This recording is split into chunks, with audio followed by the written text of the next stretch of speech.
اہل بدعت کا شعار ہے کہ اہل بدعت اہل بیت کے جو افراد ہیں ان کو علیہ السلام کہتے ہیں، مخصوص سمجھتے ہیں، جبکہ سلف صالحین کی زبان پر علیہ السلام جو ہے یہ انبیاء کے ساتھ مخصوص ہے اور ملائکہ کے ساتھ مخصوص ہے، جس طرح عز و جل جو ہے اللہ تعالیٰ کے لیے مخصوص ہے۔ اگرچہ رسول اللہ جلیل بھی ہیں اور عزیز بھی ہیں تو معنی کو نہیں دیکھا جائے گا، شعار کو، عرف کو، اصطلاح کو دیکھا جائے گا۔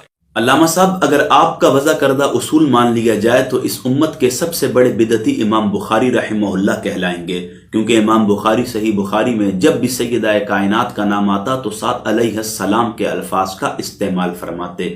پوری بخاری شریف بھری پڑی ہے لیکن میں 3 مثالیں دے دیتا ہوں۔ صحیح بخاری 520 نمبر روایت الفاظ ہیں فَانْطَلَقَ مُنْطَلِقٌ إِلَى فَاطِمَةَ عَلَيْهَا السَّلَامُ۔ صحیح بخاری 2911 نمبر الفاظ فَكَانَتْ فَاطِمَةُ عَلَيْهَا السَّلَامُ تَغْسِلُ الدَّمَ۔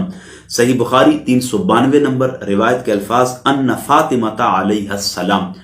سیدنا امام بخاری رحمہ اللہ سیدہ کائنات کی بارگاہ کا کتنا ادب، تعظیم اور تکریم کرتے تھے، اس کا اندازہ اس بات سے لگایا جا سکتا ہے کہ جب بھی سیدہ کائنات کا نام آتا تو ساتھ علیہ السلام کے الفاظ کا استعمال فرماتے۔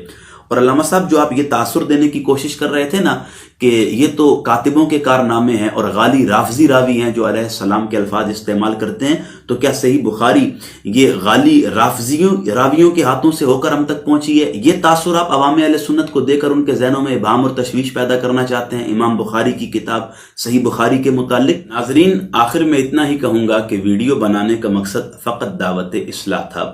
جب بھی ہم کسی کا موقف سنتے ہیں تو اس پر اپنی رائے کا اظہار کرنا یقیناً یہ ہمارا حق ہوتا ہے۔ ہم مخالفت نہیں کرتے، کسی کے ساتھ بغض و حسد کا اظہار نہیں کرتے، بلکہ جو صحیح تعلیمات ہم تک قرآن و سنت کی صورت میں پہنچی ہیں ہم وہی آپ تک پہنچاتے ہیں۔